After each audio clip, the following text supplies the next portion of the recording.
Hello, everyone. Welcome to episode number 18 of History for Shut-ins.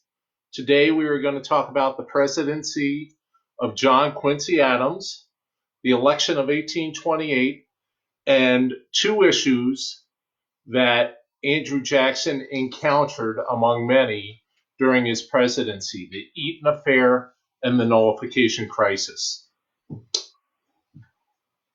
John Quincy Adams supported the role of the federal government in sponsoring projects and institutions that were designed to improve societal conditions. He had no constitutional doubts about the authority of the president and Congress to construct a system of internal improvements. He supported the American system proposed by Henry Clay while Clay was Speaker of the House. The general plan rested on the idea of a self-sufficient, regionally specialized national economy.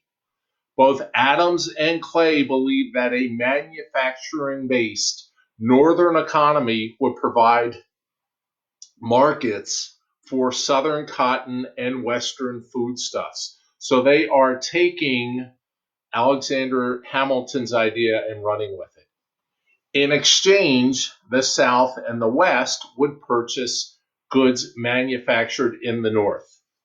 In his first annual message to Congress, Adams presented an ambitious program for the creation of a national market that included roads, canals, a national university, a national astronomical observatory, and things along those lines. Many in Congress, including his supporters, had trouble with his proposals. His critics challenged that arrogance of a president so narrowly elected. Remember the bargain of 1824. A president so narrowly elected by the House would have these grand plans. In their minds, Adams was not entitled to act as though he had received a national mandate for action. Others pointed out that Adams' internal improvements would benefit parts of the nation more than others and bring the federal government into regional affairs. Through the use of military engineers for survey and construction operations, public land grants, and governmental subscription to corporate stock issues, the administration achieved considerable progress in support of harbor improvement and road and canal development.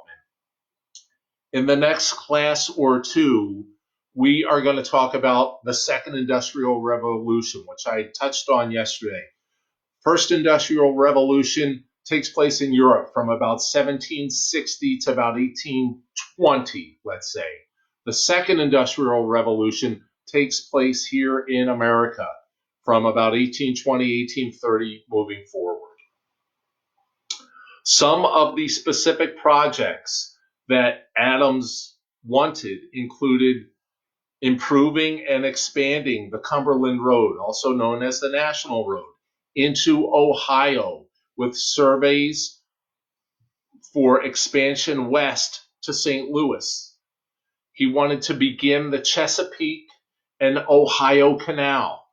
He wanted to construct the Delaware and Chesapeake Canal and the Portland to Louisville Canal around the falls of the Ohio River, connecting the Great Lakes to the Ohio River system in Ohio and Indiana, and expanding and rebuilding the Dismal Swamp Canal, quite a name, that's in North Carolina. Clay's support of domestic tariffs, protective tariffs, was well known, but there was considerable uncertainty on where Adams stood. His New England constituency was divided between long-standing concern for promotion of foreign commerce and newly developing interest in protection of domestic industry. Another complication was the fact that Adams supporters lost control of Congress in 1826, so it would make it much harder for his program to be passed. Senator Martin Van Buren, a name that we're going to talk about quite a bit in the next couple of classes, supported Crawford for the presidency in 1824. He opposed Adams' election, and he remained hostile to the administration throughout Adams's term. Seeing divisions that marked Adams' administration's position on tariffs, Van Buren led a campaign designed to set high tariffs to protect the Mid-Atlantic and Western agriculture. In the end, Congress forced Adams to accept a stricter tariff than he'd prefer by refusing to consider moderate proposals. Adams had to choose between a stringent protective tariff or no tariff at all. So Adams chose the stringent protective tariff. The tariff of 1828 had new rates that were restrictive of textile imports and damaging to a market of British manufacturers upon whom Southern planters were dependent. Cotton is a big export. It's also being sent north to Philadelphia and Boston and all the major manufacturing centers. Philadelphia is a major textile manufacturing area basically from this time until the end of the Second World War. So cotton is key in those areas. One Southern legislature after another denounced the tariff as unconstitutional, unjust, and oppressive. The Virginia legislature called it the Tariff of Abominations. Vice President to Adams, John C. Calhoun, who is from South Carolina, his opposition was so strong, he condemned the tariff and drafted the South Carolina Exposition, asserting the right of states to nullify federal laws harmful to that state. Remember that because we're going to talk about the nullification crisis that takes place during the presidency of Andrew Jackson. From a foreign policy standpoint, the administration of Adams achieves a mixed record. It substantially opened up trade through commercial treaties with a variety of nations, which granted the United States reciprocal trading rights. Adams grew indefinitely or expanded indefinitely a commercial convention with the British and resolved outstanding questions with regards to British seizure of property during the War of 1812. Adams was prevented from resolving the ongoing issue of trade with the British West Indies. Rivals in Congress were determined to deny him any mark of success and thwarted his efforts. They want him to be a one-term president. When the new Latin American republics, who we had talked about under the Monroe administration, were formally recognized, which had been Spanish colonies, when they convened a Congress in Panama to promote cooperation in the Western Hemisphere, of course, they asked for delegates to attend who had authored the Monroe Doctrine.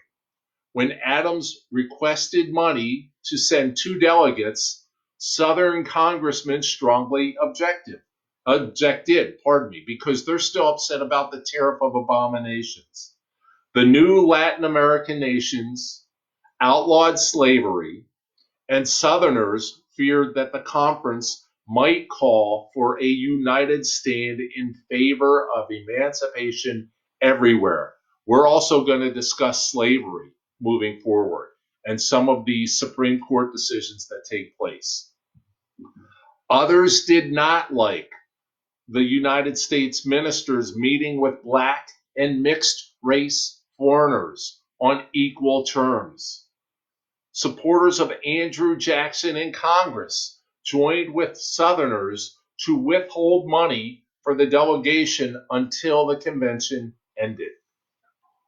Also, Adams resolved many foreign affairs issues, that as Secretary of State under Monroe that might have come up while he was president. He secured the disarmament of the Great Lakes, fishing rights off of Canada, a U.S.-Canada boundary, the accession of Florida, and a U.S.-Spanish border west of the Mississippi River, giving the United States strong claim to the Pacific coast in the Northwest. The resolution of these concerns, which had dominated U.S. foreign policy for many years, meant fewer projects for the State Department to tackle during Adams' administration. We're going to talk about the election of 1808. So Andrew Jackson is still seething because of the result of the election of 1824, where he wins the popular vote but loses in the House of Representatives. So while Jackson has been issuing statements and traveling throughout the U.S. to gain more support, Martin Van Buren from New York, who is a lieutenant basically of Jackson's, assumes the duties of a campaign manager. Van Buren switched allegiance from Crawford to Jackson shortly after the election of 1824. His efforts were focused on securing victory for Jackson in the popular vote. Van Buren's strategy was to portray Jackson as the head of a disciplined and issue-oriented party, the Democrats, that was committed to states' rights and limited government. In the year before the 1828 election, Van Buren's efforts began to create a new political entity that would come to fruition in the 1830s. For the 1828 election, Van Buren focused on linking the opponents of federalism in the North and South into a coalition. And we're talking about opponents of the Federalists, so the old Democratic Republicans, if you will. Victory for this new movement would protect slavery in the South, ensure the legitimacy of majority rule based upon direct voting for candidates by the electorate, and guarantee preservation of the Union with states' rights as the basis of liberty in the United States. When he won the support of the Vice President, John C. Calhoun, and powerful Virginia political leaders, Van Buren effectively laid the basis for a party system that would endure until the Civil War. Calhoun was moving away from his post-war ideology of nationalism to a states' rights conservatism that was more reflective of his region's fear of abolitionism. Remember, Calhoun is from the South.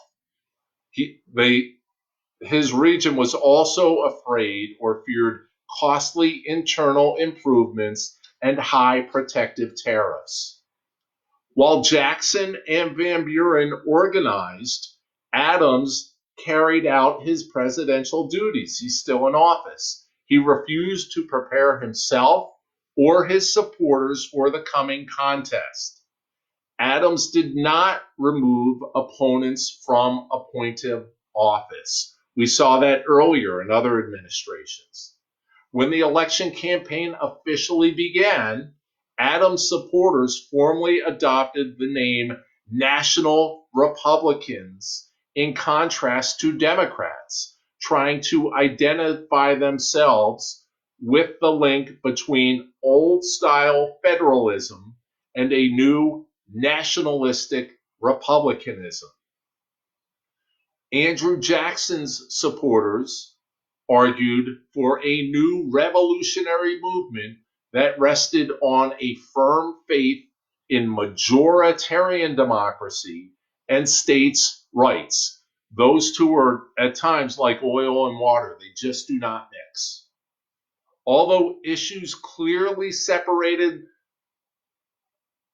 the candidates, along lines more distinct than really any election since the 1800 election between essentially John Adams, Thomas Jefferson, and Aaron Burr, the campaign became highly personal. It was the first campaign to use buttons, slogans, banners, those sorts of things. Almost all campaign trinkets, if you will, depicted some aspect of the candidate's popular image. Jackson is a war hero and a frontiersman. He's Old Hickory, right? Much more entertaining or, grabs your attention more so than John Quincy Adams' stiff-looking elder statesman stance.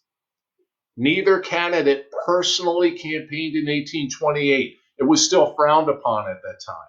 But their political followers organized rallies, parades, demonstrations, and such. In the press, attacks reached a new level of cruelty and lies that had not been seen since the election of 1800.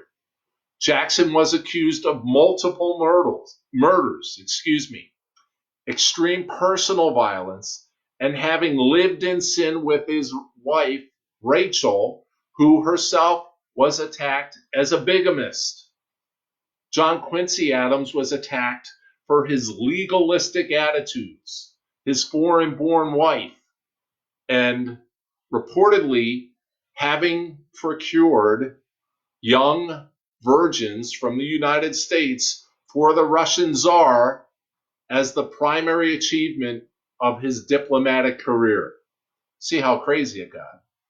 Adams' critics referred to him as His Excellency, while Jackson was attacked as being ill-mannered, uncivilized, a backwoods killer,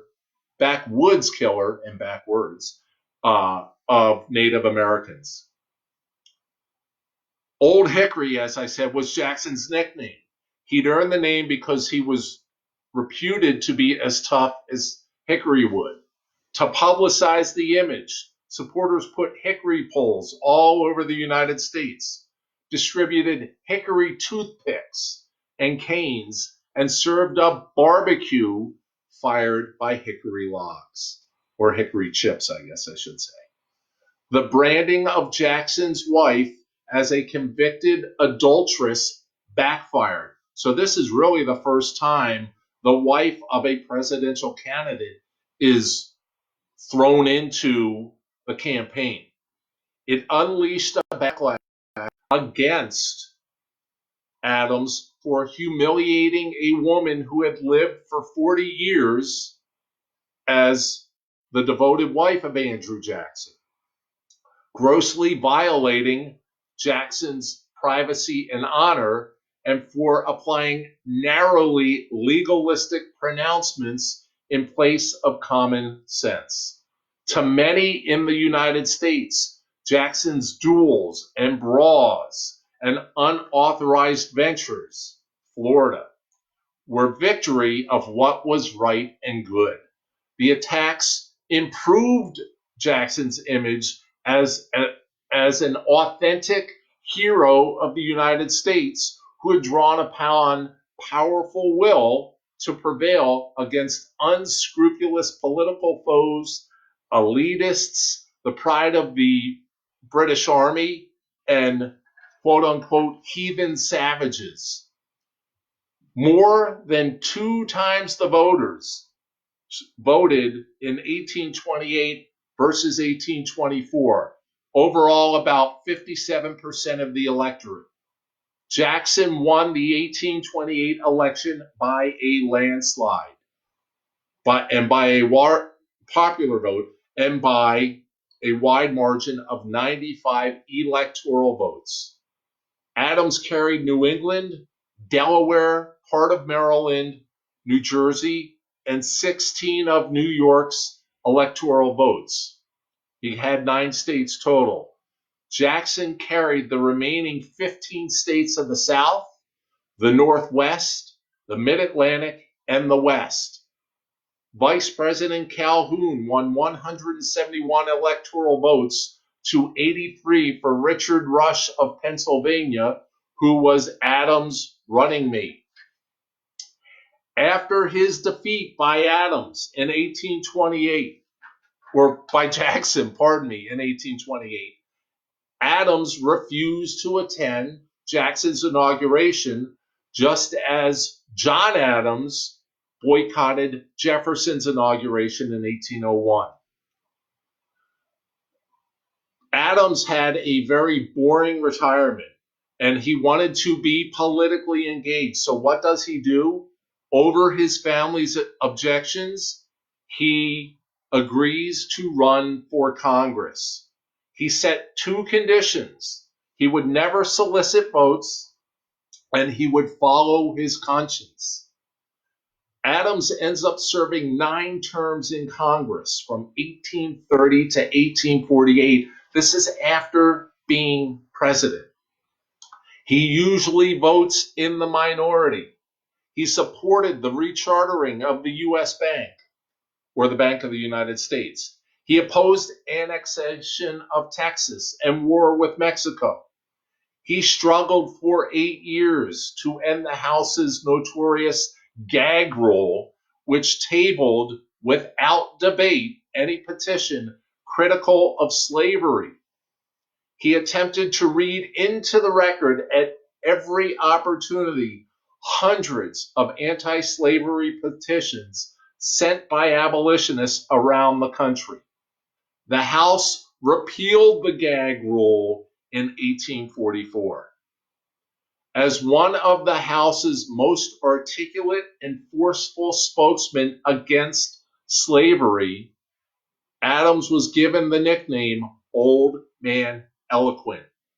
Whenever he rose to speak, silence in the chamber ensued.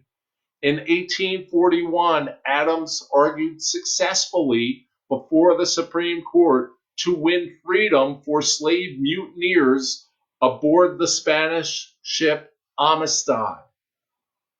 Africans had mutinied against the Spanish on the high seas and were captured by the United States off of Long Island. The court ruled that the mutineers were free men because the international slave trade was illegal under British and American law. Adams championed the bequest of James Smithson of Great Britain, who willed $500,000 to the United States for the creation of an institution dedicated to knowledge. It is better known as the Smithsonian Institution. In 1843, Adams traveled to Cincinnati to officiate at the laying of the cornerstone of the Cincinnati Observatory. On February 21st, 1848, he suffered a severe stroke minutes after he cast a loud vote in opposition to a motion to decorate certain Army officers serving in the Mexican War. 2 days later, Adams slipped into a coma. He died on February 23rd, 1848. For 2 days, mourners filed by his casket, which was open. He was laying in state in a House committee room. The next president is Andrew Jackson. We're going to talk about the theme of Jackson's presidency. So with each president from Washington to Jackson, executive power grows. Well, with Jackson, it's on steroids.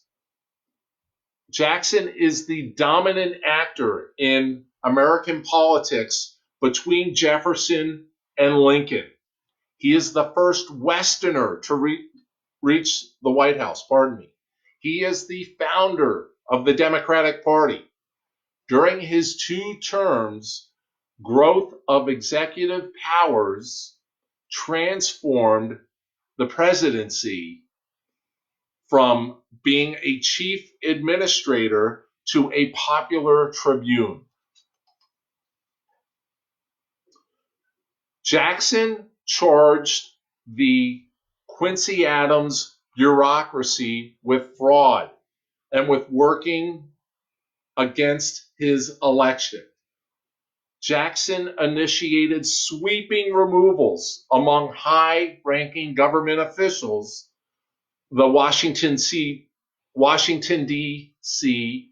bureau chiefs, land and customs officers, federal marshals, attorneys, on and on and on. He claimed to be purging corruption, laxity, and arrogance that came with tenure and restoring the opposition for government service to the citizenry through, quote, rotation in office, unquote. Under the guise of reform, many offices were given as rewards. Newspaper editors who championed Jackson's cause, some questionable characters among them, came in for special favor. This is where the term the spoils system comes into play. You know the term or the phrase, to the victor belong the spoils. Well, this is what newspaper editors are writing as Jackson is just cleaning house and putting in his own men, sycophants, what have you. Jackson's most appalling appointee was an old Army comrade and political hack, if you will, and an ally by the name of Samuel Swartout. Against advice, Jackson made him collector of the New York City Customs House, where the government collected 50% of its annual revenue. In 1838, Swartout left with more than $1 million, which in 1838 is a lot of dough. Jackson denied that politics motivated his appointments, claiming honesty and efficiency as his goals. Yet he accepted an office holder's support for John Quincy Adams as evidence of unfitness, and in choosing replacements, he relied exclusively on recommendations from partisans. It was a New York Senator, William Marcy, who defended Adams' appointments by claiming that in politics, as in war, quote, to the victor belong the spoils of the enemy, unquote. Native Americans had been erased or removed from the Northeast U.S. by the time Jackson became president. But in the Southwest, Native Americans still occupied large portions of land. For many years, Jackson protested the practice of treating Native American tribes as if they were foreign nations. That's a precedent set by George Washington. Jackson believed that Native Americans were lower than whites and that for their own survival, tribes who were pressed by white settlement must assimilate as individuals or remove themselves to the West.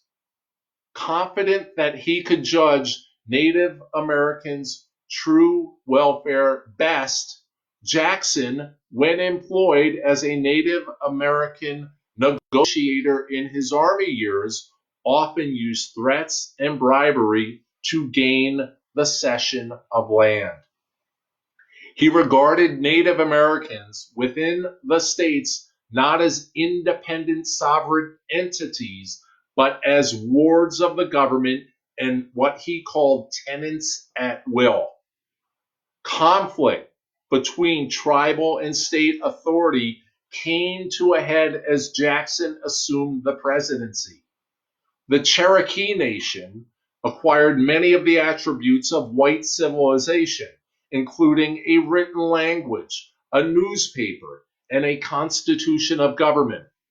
Under treaties with the federal government, the tribe claimed sovereign authority over its territory in Georgia and adjoining states. Georgia, Alabama, and Mississippi countered by asserting state jurisdiction over their Native American domains. Who does Jackson back? The states, of course. He maintained that the federal government had no right to defend the Cherokees against Georgia's encroachments. If Native Americans wanted to maintain their tribal government and land ownership, they must remove beyond the existing states.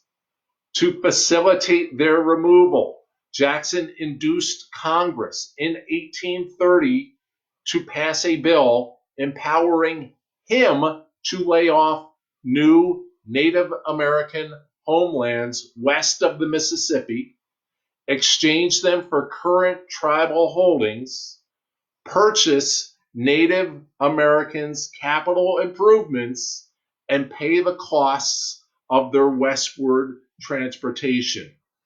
This Indian Removal Act was the only major piece of legislation passed in Jackson's 8 years as president. Native American removal was so important to Jackson that he returned to Tennessee to conduct the first negotiations in person. He gave Native Americans a very simple alternative: submit to state authority or emigrate beyond the Mississippi. Offered generous aid on one hand or the threat of subjugation, some Native Americans submitted readily, while others under duress, and some resisted. Tentatively, in the Cherokee Nation versus Georgia in 1831, and more forcefully in Worcester versus Georgia the next year, the Supreme Court upheld the tribe's independence from state authority. But these legal victories gave no practical course of resistance for the tribe to take. Encouraged by Jackson, Georgia ignores the rulings. Jackson cultivated a minority faction within the tribe and signed a removal treaty with them in 1835. Though a vast majority of the Cherokees rejected the treaty, those who refused to remove under its terms were rounded up and transplanted westward by military force in 1838 under Jackson's successor, Martin Van Buren. The Cherokees' suffering in this forced exodus, became known as the Trail of Tears. Dozens of removal treaties closed out pockets of Native American settlement in other states and territories east of the Mississippi.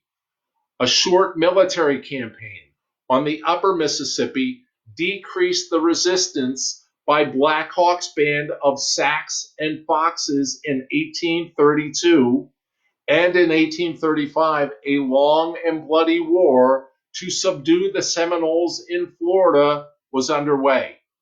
Most tribes left without force.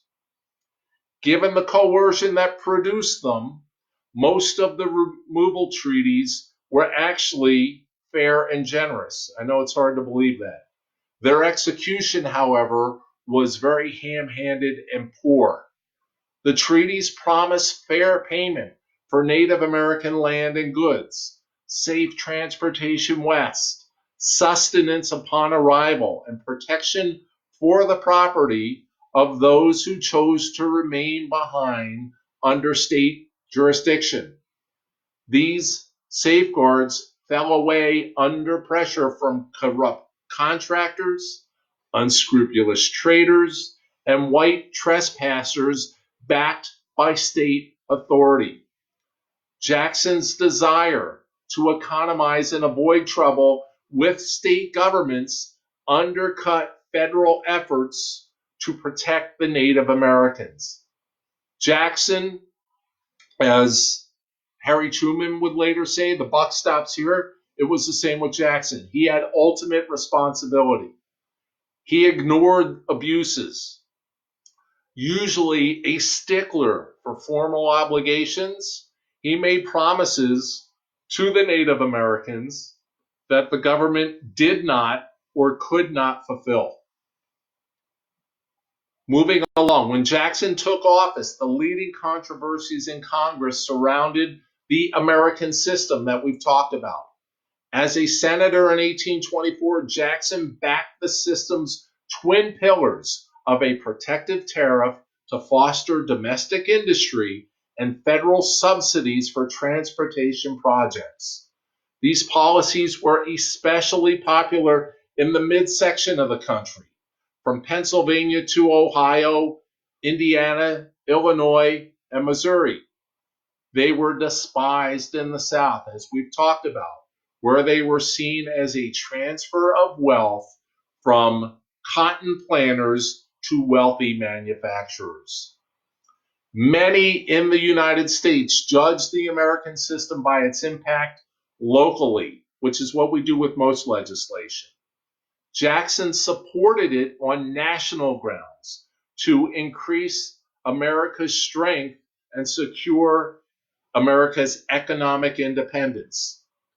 Poor transportation had hurt the U.S. military in the War of 1812, but the scramble in Congress for favors and subsidies and greater sectional acrimony over the tariff during Adams' presidency turned Jackson against the American system.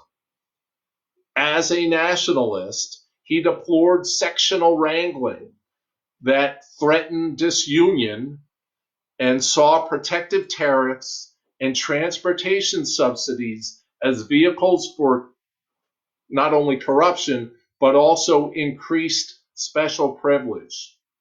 Jackson announced his new policy by vetoing a bill to aid the Maysville Road in Kentucky in 1830. A string of similar vetoes followed, halting federal internal improvement money.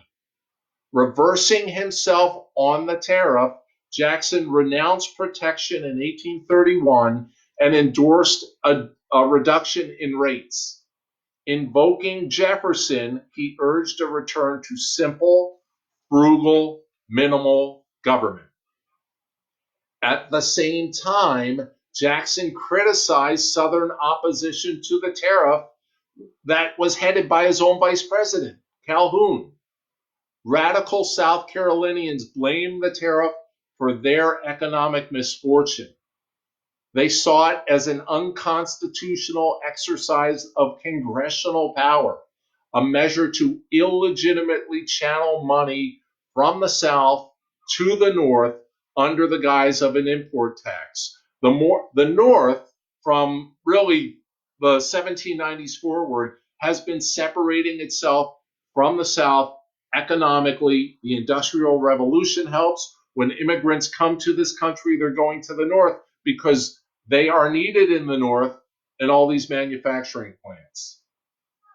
Drawing on the Virginia and Kentucky resolutions against the Alien and Sedition Acts of 1798, John C. Calhoun fashioned an argument that an individual state acting through a formal convention could declare null and void any federal law that it deemed to violate the Constitution. Jackson thought that the nullification doctrine was treasonous. We'll talk quickly about the Eaton Affair and then go back to the Nullification Crisis. So Jackson was becoming estranged from Calhoun over a Washington, D.C. scandal. Jackson's Secretary of War, John Henry Eaton, was an old Army comrade. He was a Jackson biographer and a neighbor of Jackson's from Tennessee. He was Jackson's one personal confidant in the cabinet. Just before the inauguration, Eaton married Margaret O'Neill Timberlake. Stories were circulating about quote unquote Peggy O'Neill, whose first husband, a purser in the Navy, died abroad under mysterious circumstances not long before her marriage to Eaton. Rumors said that he committed suicide over his wife's dalliance with Eaton. Cabinet wives, including Calhoun's, shunned Peggy Eaton.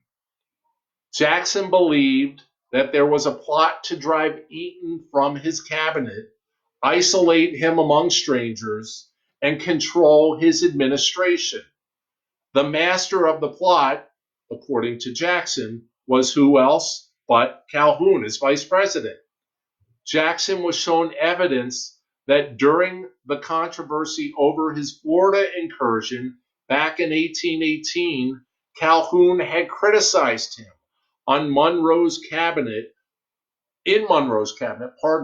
while publicly defending Jackson. Jackson accused Calhoun of treachery with angry communications that ended with the severing of social relations. The one cabinet officer who stood apart from the snubbing was a man with no wife, Secretary of State Martin Van Buren. He was a widower. Jackson was drawn to Van Buren both by his courtliness to Peggy Eaton and Van Buren's policy views. Van Buren wished to return to the minimalist, strict constructionist governing philosophy of the old Democratic Republican Party founded basically by Jefferson. In practical political terms, he sought to rebuild an alliance of the South with New York and Pennsylvania.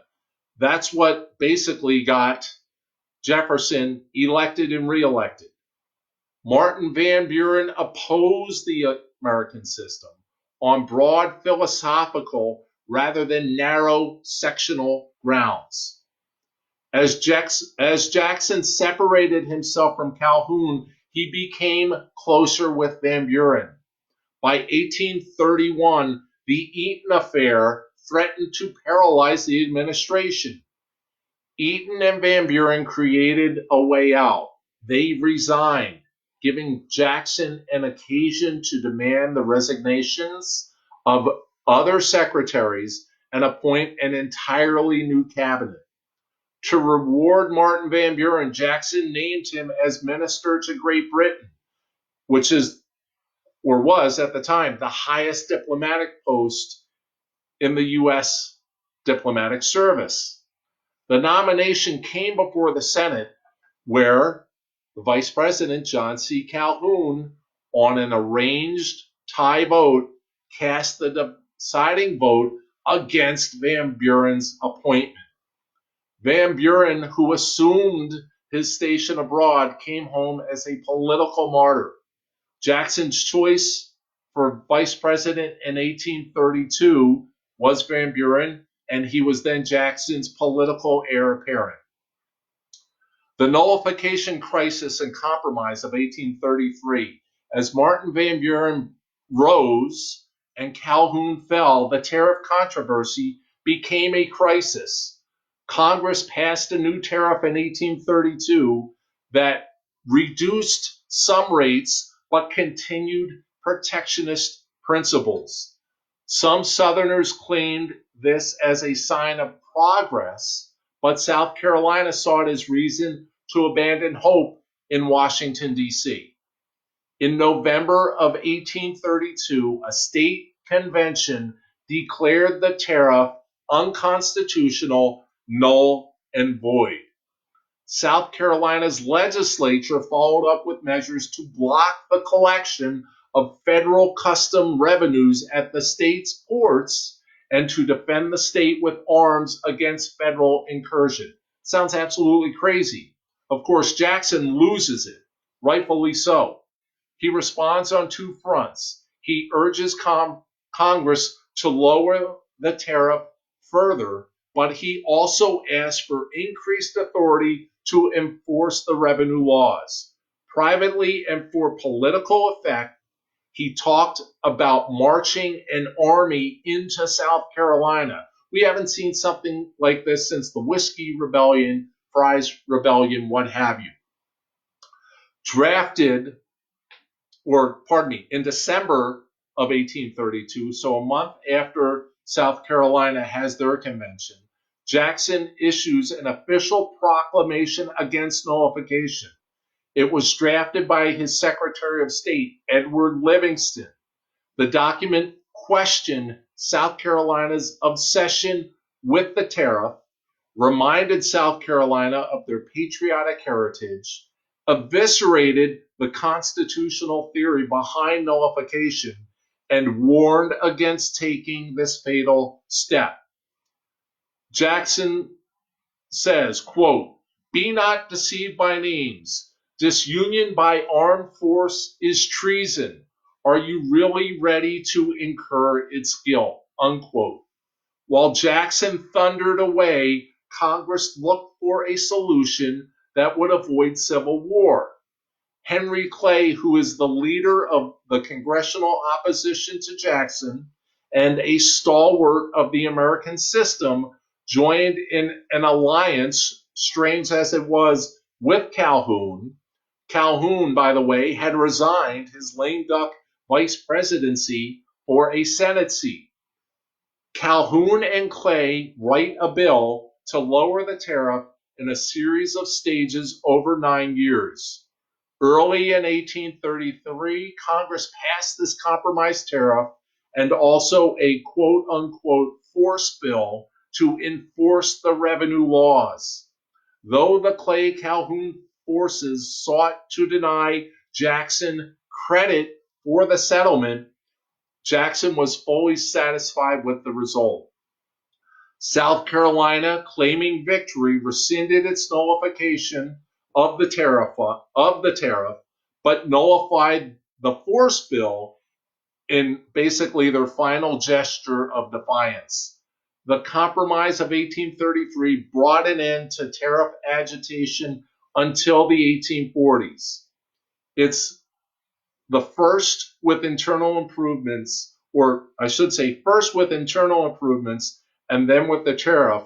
Basically, the American system is stopped in its tracks. This is where we will leave today. Thank you to all who joined.